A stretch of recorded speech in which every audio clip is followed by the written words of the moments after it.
Hello and welcome to 4,000 and Counting. I'm Watty, and today I'm joined by my man, Aberdeen Lynx coach Fraser McEachran. You boys, league champs, congratulations. Thanks, mate. Thanks. You go again though this weekend. It is the Final Four weekend. It's going to be my first experience of SNL playoffs. How are you boys feeling leading in, and what should I be expecting from the weekend as a whole? Yeah, I mean, we're feeling pretty good. Obviously, last year we won the league, and we'd never won the league before. So we were so happy to win the league that we kind of maybe dropped the ball a little bit. Like we were in the other two finals. Um, we had to win the semi, obviously, but we got to the two finals and we just got beat by the Comets in both games. And I feel like we maybe switched off. But obviously, with that experience of kind of winning the league last year and having it behind us, we're really kind of set on these goals, where we've not switched off. Winning the league was great. It was amazing. It was still an amazing feeling, but immediately it was kind of like back to work. We're not letting the same things happen that happened last year. The weekend itself, obviously, you boys got put out in the semis, as you said, last year. How was like the attendance last year? How was the event supported? And are we expecting to see some big numbers coming down from Aberdeen this year? Yeah. Last year, it was pretty busy. Obviously, Edinburgh's such a huge ice rink. It doesn't always look completely full, but like latterly this season, when we've been playing against Edinburgh, the rink's been absolutely stacked. So the combination of kind of Edinburgh being in the tournament, us being in the tournament, and if another team that brings fans tends to be Paisley, they always bring a bus from Aberdeen up to Aberdeen and book a section. And Castro's have got a reasonable following considering there's an elite league team there as well. So yeah, I think it'll be pretty busy the whole weekend, and yeah, it's normally a good atmosphere. I know there's buses coming down from Aberdeen for sure. I love that. It's kind of old school. I love the fans getting together, get on the pops, get on the bus, get the songs going, have a bit of fun. And it's a great weekend out. Obviously for us, for me, it was always Coventry because obviously that was the EPL destination. That's where you wanted to be Yeah. come April time. I talked to Walks about this in an earlier episode of the part of this SNL series. Is it some obviously because we talked about like the support and how well you guys are supported and Edinburgh, lots of clubs in the league actually bringing in big numbers. Would you be interested in seeing it like perhaps held at Glasgow Clans home Braehead ever? Yeah, I mean that would be cool. Like obviously, I mean it's similar size, but it's a lot more modern and stuff, and it's a pretty accessible place. Hotels would probably be cheaper, as you've found out. Like, Mate, that's a tight fucker in me asking this question, by the way, because I'm looking at like Glasgow for the same weekend that I'm up, and it's like, oh yeah, I could just book wherever I want. It's fine. And yeah, then you're looking at Edinburgh, and they wanted £314 for a night in the fucking Premier Inn. I was yeah, like, pull the other one, not a chance. yeah, I had season tickets for the rugby summer sessions, and I didn't stay over once. I was just like going down on the Bye. train and coming back home again because it was so Right. expensive. Yeah, but Braehead would be cool. The only thing is, changing room wise, it's not the best. Whereas Edinburgh's got mad changing rooms tucked all over the place under stairs and stuff like that. Have So they? Yeah. it's pretty well set up for that. But it would be cool to have it in Braehead. It'd be definitely great for fans and stuff like that. They're just wondering for accessibility. I'm hoping that I can spread a good bit of light on the SNL over this weekend here, and perhaps maybe we do see people travel up and take it in as a hockey experience. As a mate, you ain't gonna have a shit 2 days if you go up to Edinburgh or Glasgow. Like No, without the definitely hockey, not. you chuck in 3 games over the weekend and some pops and some food and maybe even a night on a night whatever, like wherever you are in these cities and some good hockey. It could end up being like a bit of a destination trip. Definitely. I mean, like you say, they're both amazing places to go, hockey or not. Like, so yeah. If someone's not been to watch Scottish hockey and they've not had a weekend in Edinburgh or Glasgow, it would be a pretty good experience all around. I would say. I'm starting a fucking travel agency for next year. Let's go. Yeah, Honestly, I don't know how true it is. It's not totally official yet, but like it looks like Kirky's going to Berlin. Obviously, Berlin are still in the semi-finals of the playoffs. They're not saying anything right now while they've yeah, got a run going. But if he is to go, obviously 4,000 likes to do a bit of road tripping. Obviously, going done Berlin this year, but loved it. Was definitely going back next year anyway. But I'm now 1,000% convinced. And I put it out there as a bit of a joke tweet, like who's coming, and the amount of people were like, "Yeah, let's yeah. fucking go, like let's do it." I went in.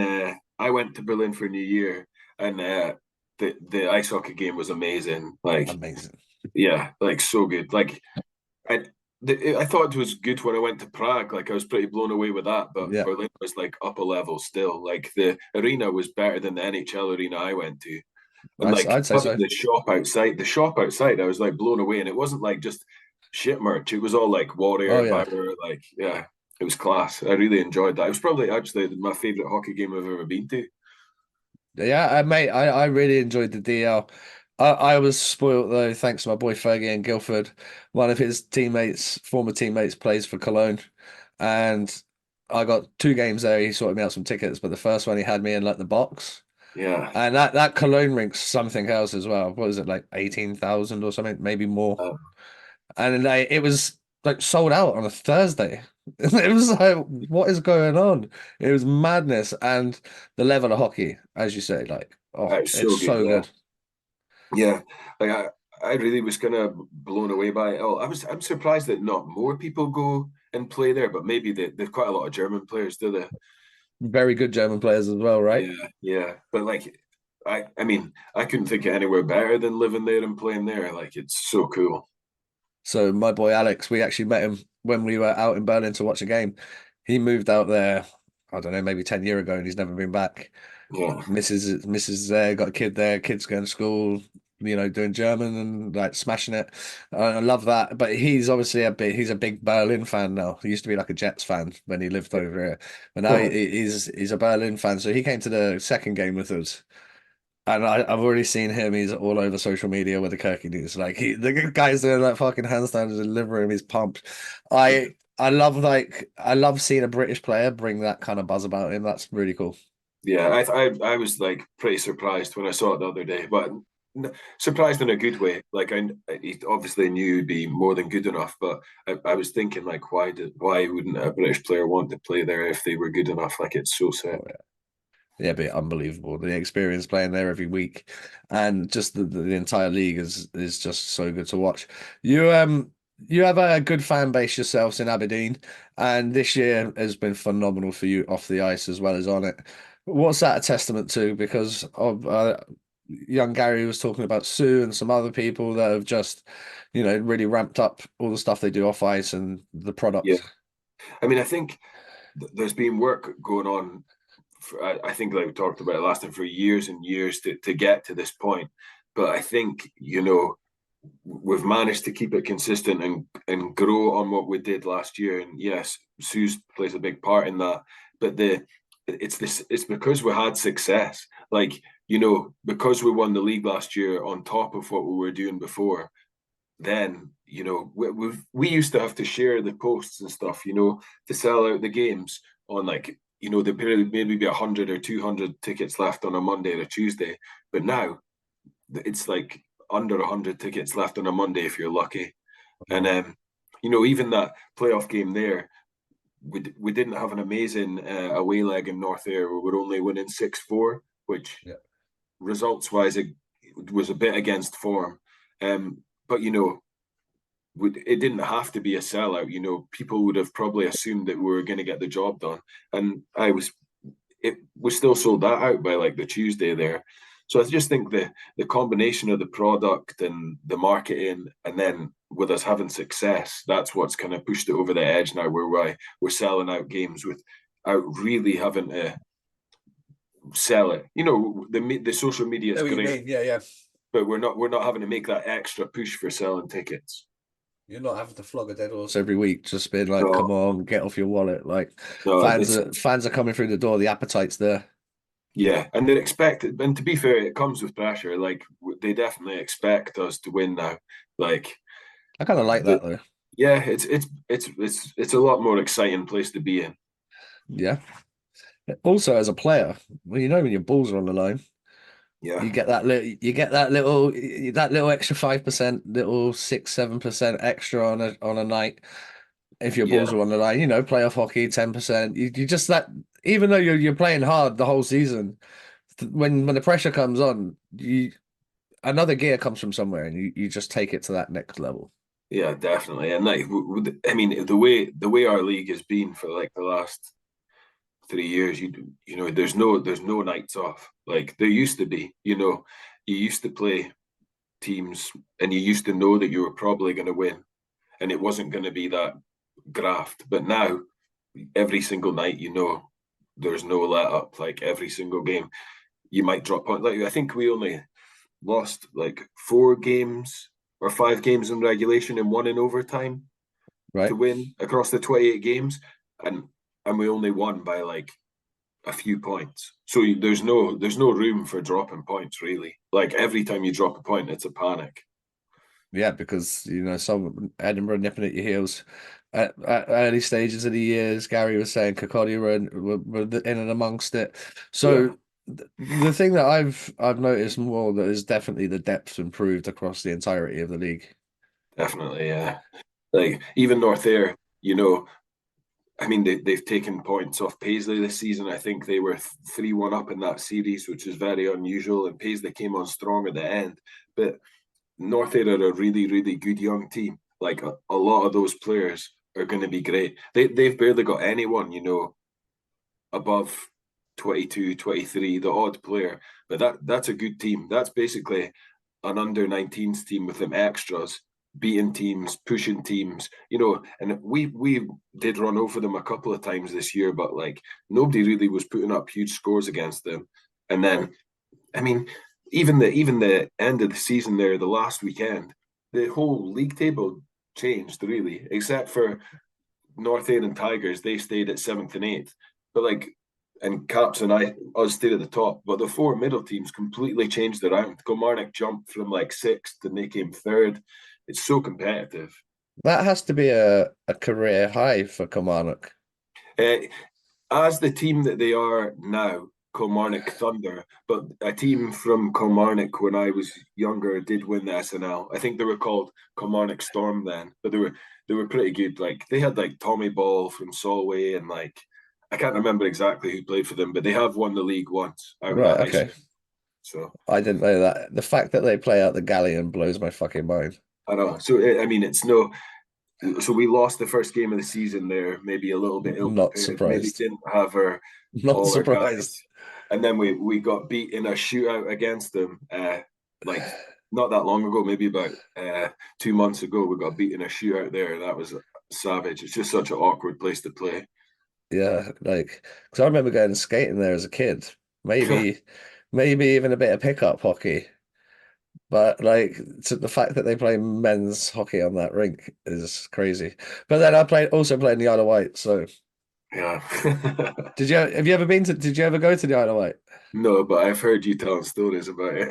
Oh mate, yeah. Isle of Wight. If I could tell all the stories on here, it would be a lot of fun. It's one hell of a place to play hockey as a home team guy because there is fucking nothing to do there. Like, don't get me wrong, the island's beautiful. Like, there's a lot of that kind of stuff, but there's the speedway and there was the hockey, and That's it. that was the two shows in town. So like, it was busy, and it'd be Yeah. good, and everyone loved to get after it. And there's like nightclubs next door, and obviously you're 2 seconds away from Ride High Street, so you got bars and food and whatever. Like, and in fact, like I kind of thought that set up at Aberdeen. Like, I walked into town from the rink and walked back into Yeah. town and stuff like that easy enough to do. Um, loved like obviously it's right on the beach there. I don't know why I didn't know that, but obviously when I came up and John drove me into the car park, I was like, oh, this is Yeah. legit. What a good spot. Yeah, it's such a cool place for the ice rink to be. Like, I hope if they do ever build a new one or whatever, I hope it's still in that location or near there. But you never know. Because there is talks and bits and bobs going on behind the scenes. It would be interesting to see because Aberdeen as a town has definitely shown itself to have a huge appetite for hockey. Yeah, like you could tell that this year, if we had the same seats on the opposite side, we probably could have sold them. Maybe not every week, but I would have. A betting man would probably say we could have probably sold the same seats on the other side every week. Yeah, I wouldn't bet against that. Yeah, The way it's going, I really wouldn't bet against it. And I think it's a testament to the league. If the league continues to get better and you guys have got more teams to play against that are good, then fans will come every week. If you look at the thing and you go, oh, they're gonna beat this team fucking 15-2, like, yeah, you know, you're gonna go down the pub and watch the footy. You're gonna go and do something else. You're gonna take that option to maybe miss a Saturday, miss a Sunday, whatever it may be. Whereas, you know, if Edinburgh Capitals are coming into town on Sunday, you yeah, go into the game because you know it's a game and you know you could lose. for sure. You could. It makes such a big difference to attendances. So if the league's strong, yeah, more get some more seats up in Aberdeen. Let's go. Yeah, that'd be class. It would be class. It's brilliant. How have you found like the knock-on effect into the juniors this year? Like, obviously with the rink being busy, I saw a lot of kids in there. Yeah, Is it like trickling down into the junior club? for sure. Like even so, last time I was on, I was talking about like the kid that scored the Michigan or whatever in his junior game. But a few kids have been so on Mondays we have 19s in SNL now, and all the 19s come on with us, and the difference in a few of the kids, like there's a guy Logan who actually he's 15 but he plays for Scotland, so he gets special Yeah, dispensation, so he gets ice time for us, a little bit of ice time. He comes on training now and how much better he is.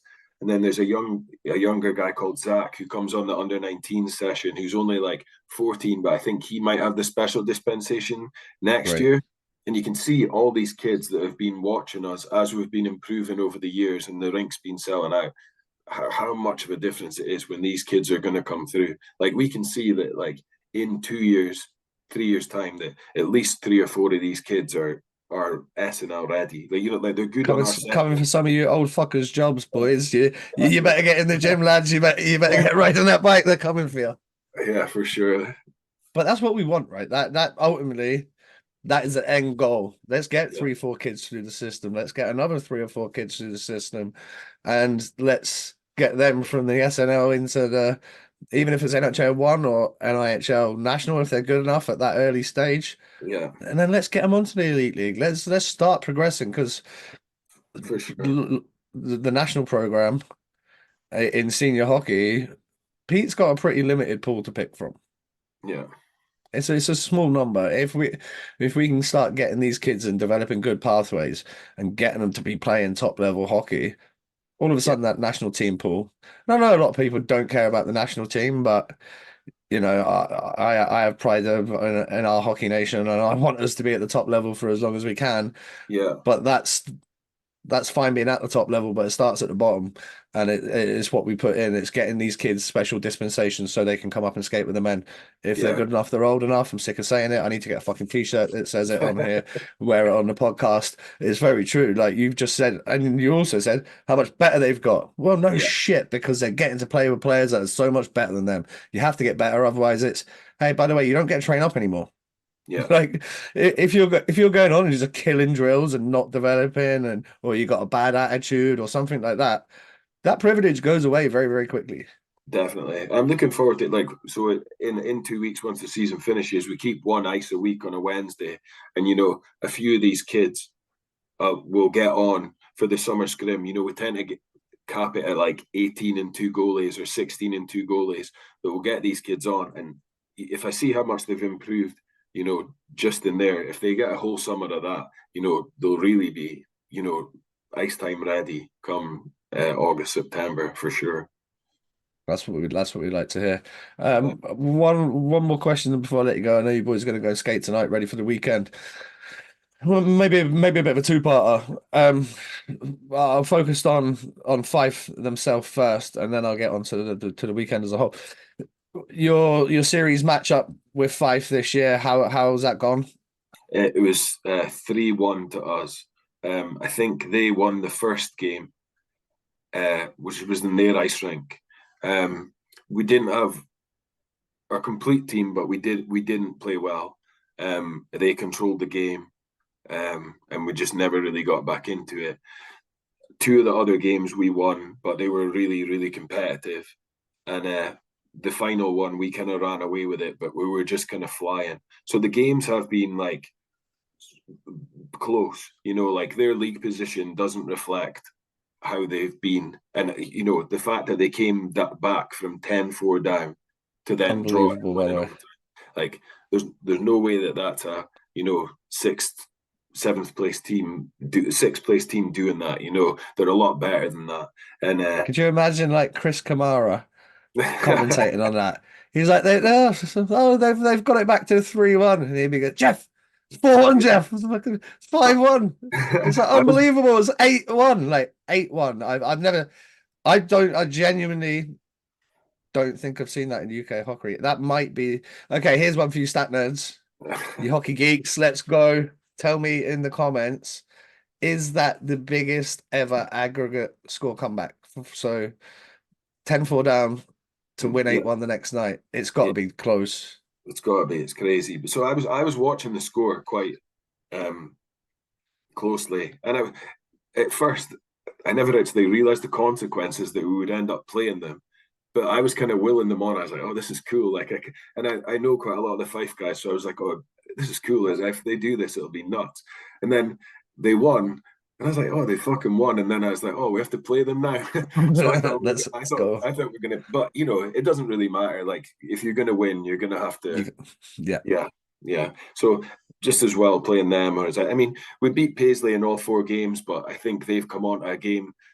You know, now they're a lot better. It was going to be a tough game no matter what. But yeah, Fife are good. They're very experienced. They've got a huge goalie. Um, you have to he's a big get in boy. front. Yeah, he's a big boy, like so. You have to get in front of him. But yeah, it'll be a solid game, and I don't know if again if we play our best, we tend to beat everyone if we get momentum. But it's just about getting a good Play a start. hockey in it. Yeah, Got to get a good start. And yeah. then, as you said, you matched up very well against Paisley this year. 4 wins over them. What about your match up against Edinburgh? How have you fared against the Caps this year? Yeah, so we won two and lost two, so pretty close. I mean, it's a funny one. Like we beat them once in our ice rink and then once in their ice rink when we were full. We had our full team, and then we had a game around Christmas when we were really pretty short, and they gave us a good hiding. Um, but and then they beat us there after we'd won the league. But we were still, that's not to say anything. Like we were using that game as preparation, and we wanted to win the series. We didn't want it to Of be course. 2-all, but it's close between us and them. I get again. I feel like if everybody's doing their job and everyone's playing, then we can beat everyone because we've got so much depth. We do actually have four Yeah. lines that are really solid and can play. Um, but yeah, you just don't know what's going to happen. You just have to hope that everybody's switched on. Like something Marky said, it's in the group the other day. It's about. It's not just about like waiting for like the imports or like Dolan or something to make it happen. It's about every single player from top to bottom, their attitudes and what they do if we're going to win this weekend and the weekend after. Won't hurt to give Dolan the puck though. Yeah, It it's a won't hurt smart to idea. tee him Yeah, up. The guy's still sniping for fun. Like I was looking through yeah, his points a minute on the episode with Gary there. Old man quite. still got it. Still sniping for fun. I love it. Love to Yeah, see it. It's also good to see the other end, young guys like Gary himself getting in and amongst the points, scoring decent goals, and it shows the depth of the roster from the youngest guy to the oldest guy, and you get even getting young guys trying to break into the team. That's awesome. Something Walk said to me is like, obviously his goalie's only 17, but he's come back from Canada, started with the Paisley 19s there. He's now gone in, he got his shot, and he's kept the net. yeah, yeah. I know. Like we heard kind of like Paisley were doing better, and it was it was mainly, not mainly, but it was being backed by this young goalie, and they came up to us. I think we'd already played them 3 times at this point, so we'd already beat them 3 times.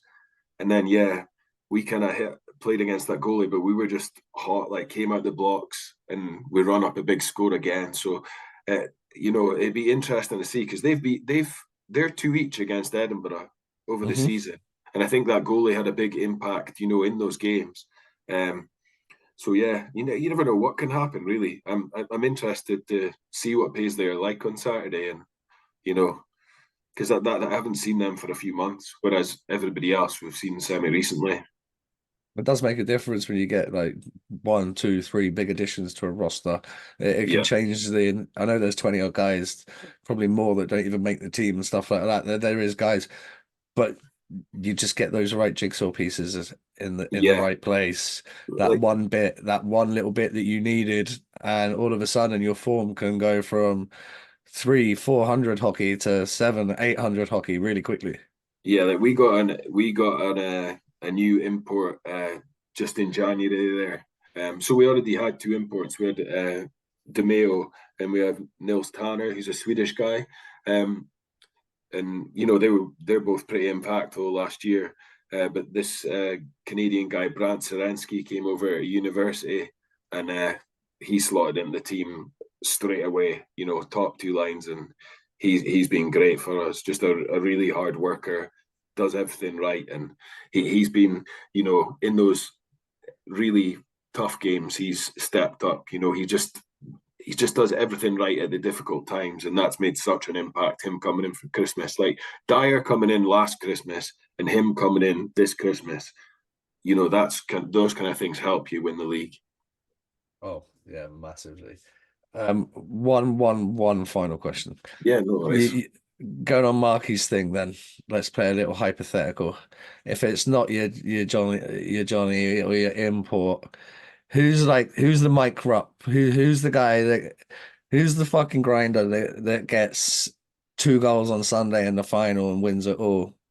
Yeah, I mean, you've got it'd either be like Markey himself or Sean Dyer or Just one of the muckers, eh? One of the yeah, muckers getting in yeah. there.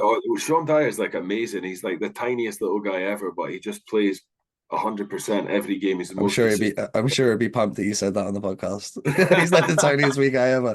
There's He's no, gonna. there's He's gonna there's be no pumped that you said arguing about it. that. But yeah, someone like him, someone like Markey, Kyle Ferguson, and even Josh Purvis there got man of the match and scored a few goals. Like there's depth on the bottom 2 lines, and even Snooze Kyle McPhail, he broke his foot in blocking a shot like 2-3 months ago. He's only been back skating for 3 weeks, and he's like Oh, ready to brilliant! play. Like he's in the lineup for the weekend, and he's the kind of person that's going to graft, and you never know, just score a Yeah, random goal.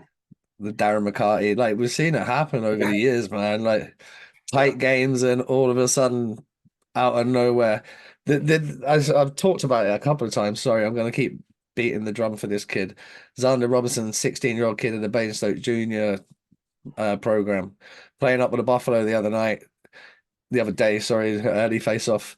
2-2 going into the last like minute and a half against the Huskies in the final, and the kid pulls a fucking toe drag around the D man and goes backhand top titty. I was like, okay, yeah, way to announce yourself on the scene, kid. That was unreal. And obviously I'd heard a few Basingstoke people say bits and pieces, but I've never seen it. And like he went and that's it. He scores a game winner. If you were looking through that Bainstoke roster, you're going, well, Hallam Wilson or Paul Petts or Alex Sam. You're looking at the guys that are going to score, and then boom, young kid, toe drag, backhand, let's go. yeah. I mean, I don't know if any of them are going to do anything as pretty as that, but I'll take any goal. Right, big man. It's been good. It's good to catch up. I will see you on Saturday. Best of luck to yourself. Best of luck to the Lynx. And Thank you. ladies and gents, make sure you get down support the event. Oh, maybe I'll ask you this as well because Walks didn't know. Maybe you'll know. Is it being live streamed? Do you know? I don't think so. No. Get to the rink, folks. Otherwise, you're not going to get to see it. I am going to be doing my best to kind of put it out there across our socials and stuff like that. I don't know. I'm going to speak to Scott Neal. I'm going to speak to Scott Campbell, John Colley. I'm going to speak to everybody that, is way higher up than me and see what they got to say. And we're going to try and just basically give you as much content over the couple of days that we can. But wish you the best of luck, mate. Ladies and gents, make sure you subscribe, and we'll see you for another episode very, very soon. Peace.